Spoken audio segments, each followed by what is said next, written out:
The land of opportunity, just where is it? Some people used to say it's in many other countries, but today's guest knows it's Africa. Peter Gishuru of the African Chamber of Commerce, right here on Rainmakers. Peter, welcome. Thank you, Stan. I'm delighted to be here. With regard to Africa, is it truly the land of opportunity today? Yes, it is right now the land of opportunity. It's other than China and India, Africa is one of the fastest growing economy. You know, even it is true that we do have 50% people who live on less than $1 a day, but half of that is growing tremendously. Their consumer, the middle class in Africa is growing tremendously. I'm from Kenya myself, and I was in Kenya last December.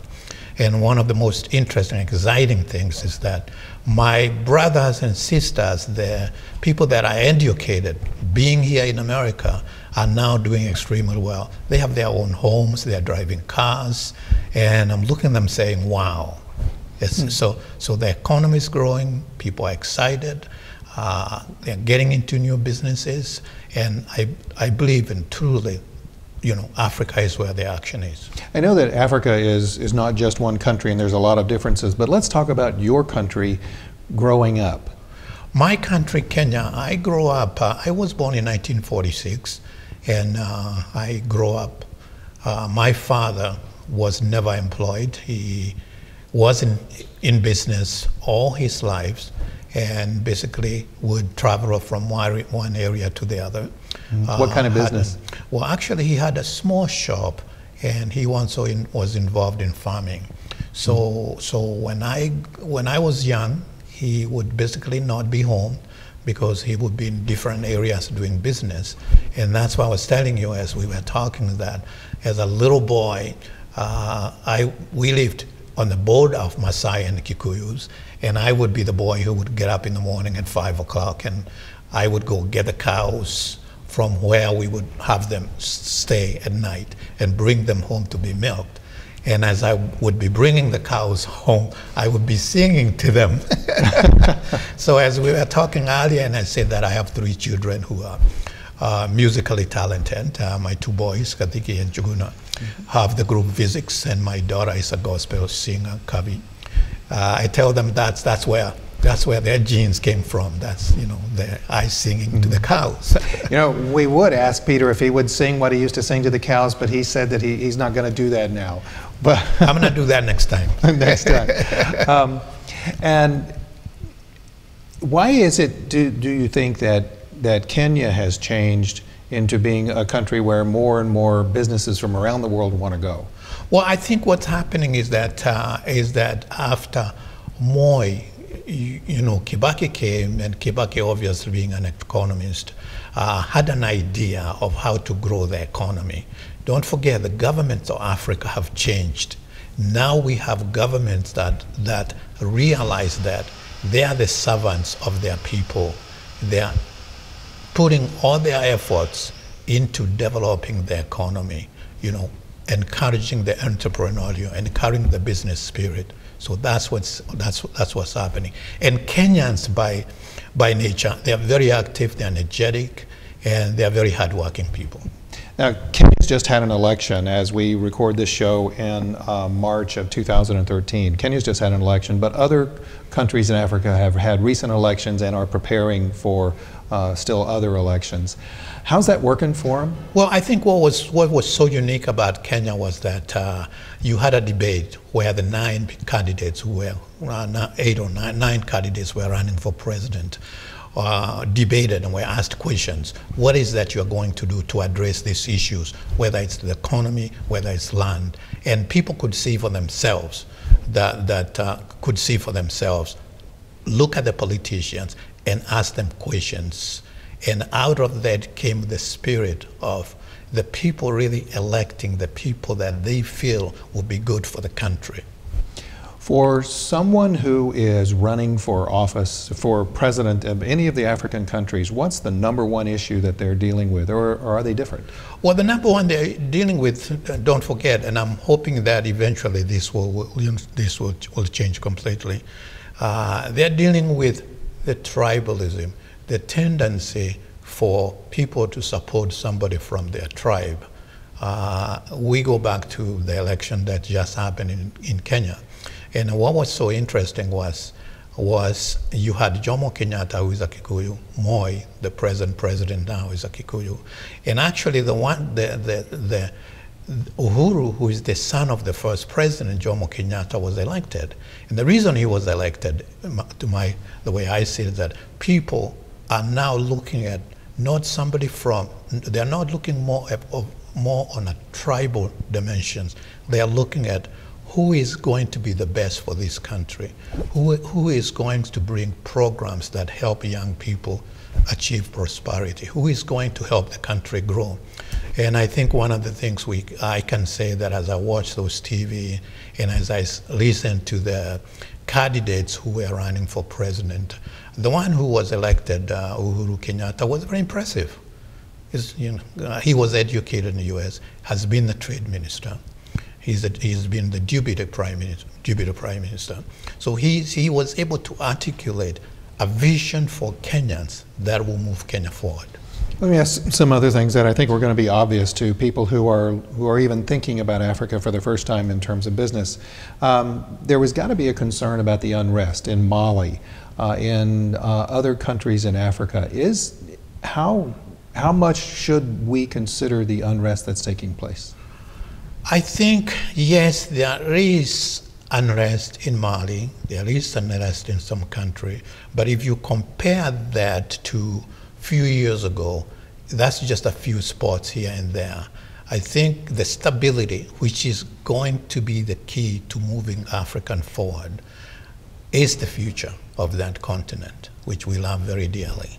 What is it going to take for there to be stability? I think what's going to take there to be stability is leaders who have a vision for their country, who are doing what's good for the whole country, not for specific groups or specific tribes. And that's going to involve the people themselves, the Africans themselves, electing people who have vision, electing people not because they come from this group or they come from this tribe, but because they have a vision for the country. They have a right directions for the country.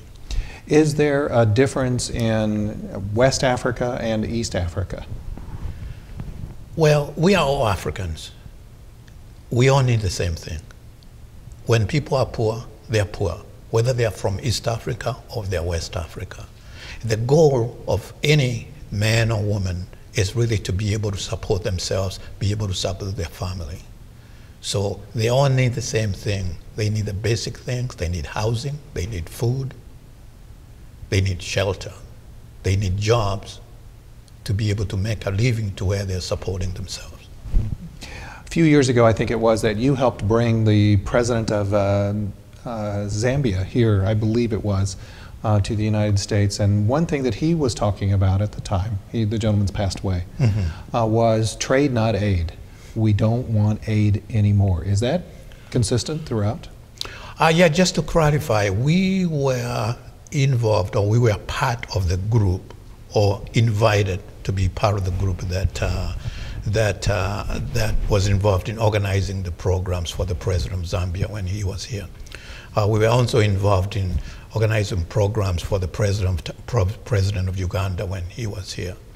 The emphasis, as you can remember, way back after the Cold War, the people who are interested in seeing Africa move forward, or the people like myself who came from Kenya way back. I came to Seattle in 1963.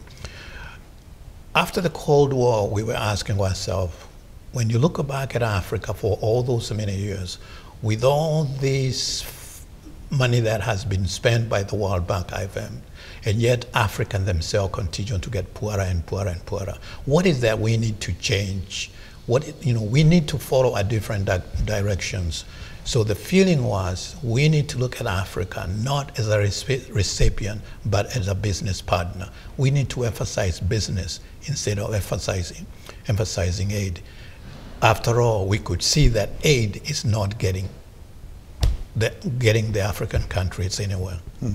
Great segue then, because what I wanted to ask about is that let's say that I had a business where I made something here in the United States. What would I go through to do business in Africa?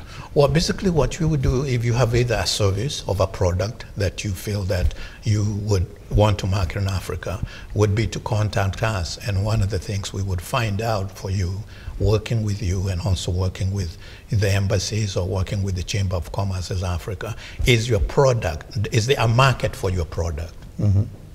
Are there people out there who we can connect you with in Africa to be your partners?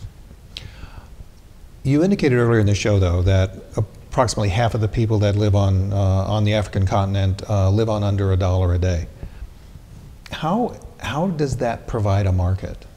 That provide a market. For example, let's look at cell phone. In Kenya, you have M-Pesa. M-Pesa uses the cell phone to transform funds from here. For example, I can send you money using my cell phone. I can also, there is a gentleman from Seattle, he used to work for Microsoft, who has a software, Biashara. And that technology enable you to find out the prices of commodities in different cities.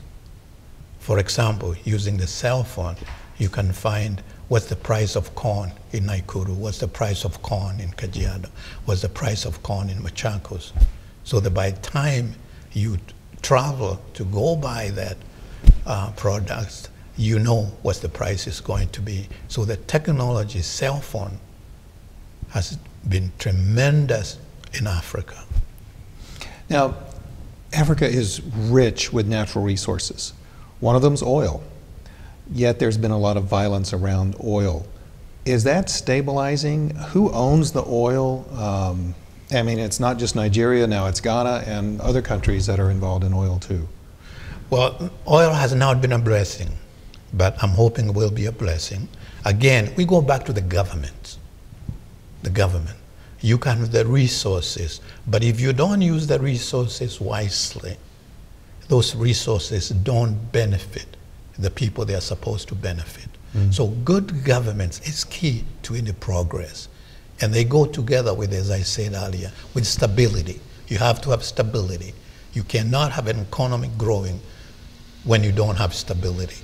You said that oil has not been a blessing, huh? I'm not sure that people in the United States think it's been a blessing either, considering. But some of the other, the gold and the minerals, and certainly the minerals of the Democratic Republic of Congo, are there opportunities there for business people from around the world, including African business people, to export? Yes, there is. Yes, there is. And that's why we come in, and that's why I talked a little bit earlier, and I said having good government, having politicians who understand that they are servant the people and that they have they have to use the resources that they have wisely. And politicians who are credible, who are not corruptible, who are not corrupt, who are not bribed easily, and who realize that the resources are resources that's brought to the country, and those resources are there for the purpose of benefiting the citizens. The countries of South Africa and Ghana are two countries that have been respected for their governments.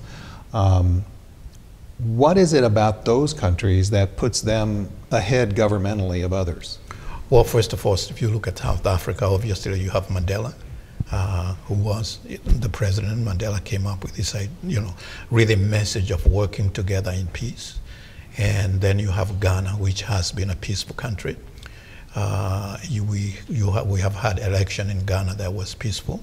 So with peace, stability, that environment enables the economy to grow, enables business to feel comfortable doing business in that country. The other thing is also eliminating bureaucracy. Allow you to be able to get a business license in a reasonable time without spending days and days and days.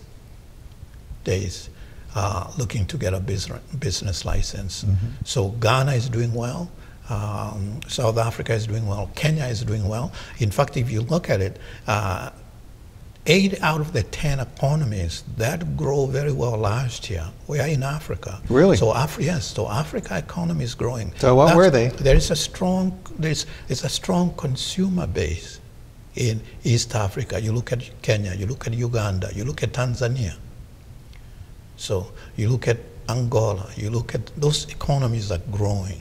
There's a consumer base that obviously is going nowhere but up. You know, right here on Rainmakers, we don't call them developing countries. We don't call them emerging markets. We call them impact countries because every time I hear someone speak about how are we going to feed the planet in the year 2050 when we have 9 billion people here, they all look at Africa. Is Africa prepared to step up and be the breadbasket to the world? Africa is prepared to step up in the big bread for the world. Africa is getting the Africa is getting the correct leaders, and with the correct leaders, with, for example, the land, the agriculture sector, the sky is the limit. I'm personally very positive and excited about the future of Africa. That's where the action is. What is AGOA? AGOA, African Growth and Opportunity Act, was established. In fact, we here in Pacific Northwest are very fortunate because AGOA was put together by Congressman Jim McDermott. And the idea was, as you know, Congressman Jim McDermott is a medical doctor who was one time stationed in the old Zaire, now the Democratic Republic of Congo. So when he ran for Congress and succeeded, he was asking himself the same question that we were asking ourselves. What is that we need to do to help Africa, to help Africans? And the idea was, if you could open the U.S. market for African products, the Africans will be able not only to have enough resources or enough funds to buy food, but also to buy medicines, to pay for schools, and also have some money left where they are able to buy TV or other. So Congressman Jim McDermott and other concerned people reached out, came up with the idea of promoting registration in Congress. That would open the U.S. market for African products. They reached out to us, and we were part of the group that campaigned very aggressively for the passage of AGOA. AGOA was passed in 2000 during Clinton administration. And what it does is that it encourages good government, it encourages accountability, and allows Africans to sell their products in the U.S., textile, leather, all other products, bring them to U.S. and sell them with duty-free. It has done extremely well. And also the other requirement for AGOA is that there be a forum every year that brings the business people from Africa with the business people from the U.S., the trade ministers from U.S., from African country, the trade involved experts from U.S. together to come up with a way of moving forward, encouraging the business partnership. When you were growing up singing to cows many years ago, did you ever think that Africa would develop this far in such a short period of time? I never thought I would. In fact, I grew up a very poor boy, and but I had that pride, that vision, and happened to be very blessed. Just before the independence, when Kenya was fighting for its independence, for freedom, I was a young man, and we are very excited that freedom is coming.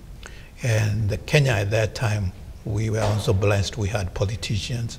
Tom Mboya was a politician during my early age, and Tom Mboya became friends to the Kennedys and was able to convince the Kennedy Foundation to appropriate some funds to bring educated Kenyans from Kenya to U.S. In fact, that's when Obama's father came. And even though I did not come through that program, it was that time seeing educated Kenyans going to U.S. that I felt that even though I came from a poor family, that I too would like to go to U.S.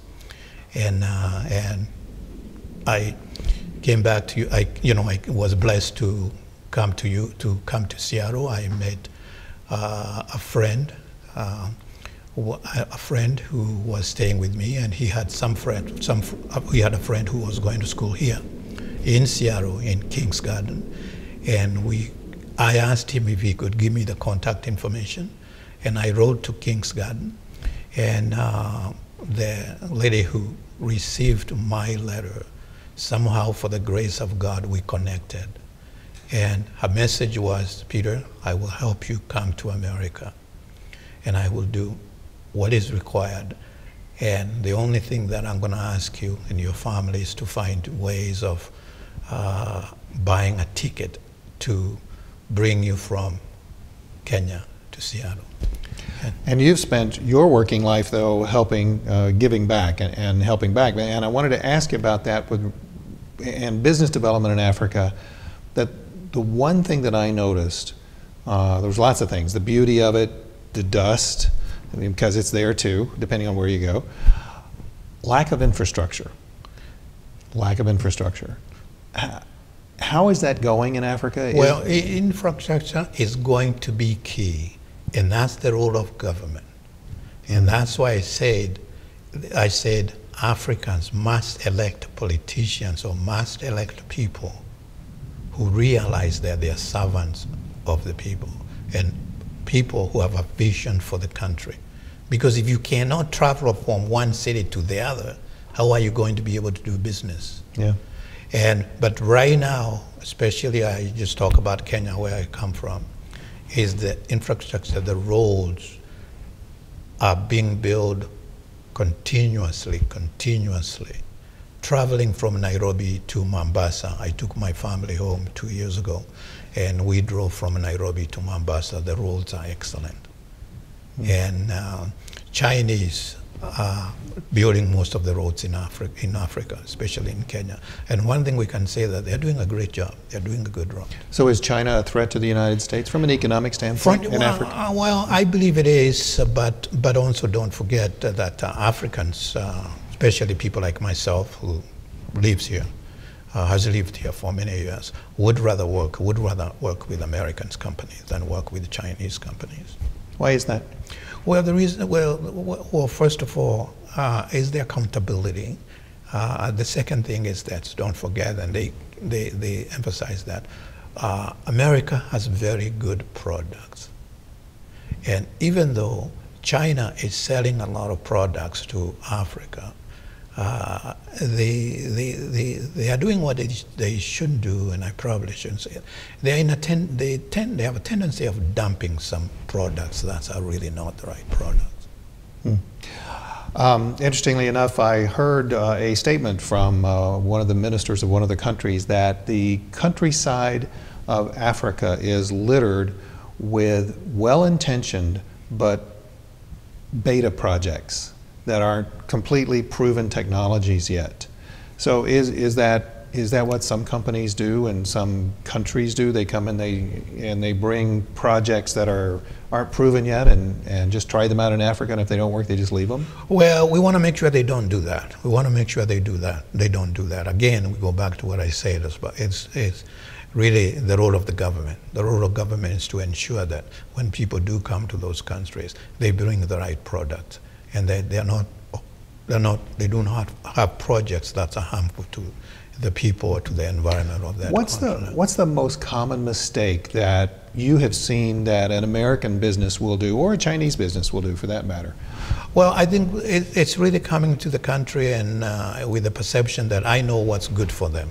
I know what they need to buy. Not realizing that Africa, we're just as smart as anybody else, and we know what's good for us. And when the environment, as we continue to move forward, environment improve, the economy improve, I believe Africa will be where the future is. If you were advising a young African student at a university who wanted to be in business, and he wanted to be in business in Africa, what's some of the advice that you would give them? Well, my advice to them, obviously, right now is that provide yourself with the skills needed to move your country forward. Be very good, especially when you're young. Education is key. Basic, good math, writing, speaking, and also look at the sectors. Where can I fit in? What is that I enjoy doing? But you must be able to speak well. You must be able to, you must be good in math. You must provide yourselves with the necessary skill. You must add values to yourself.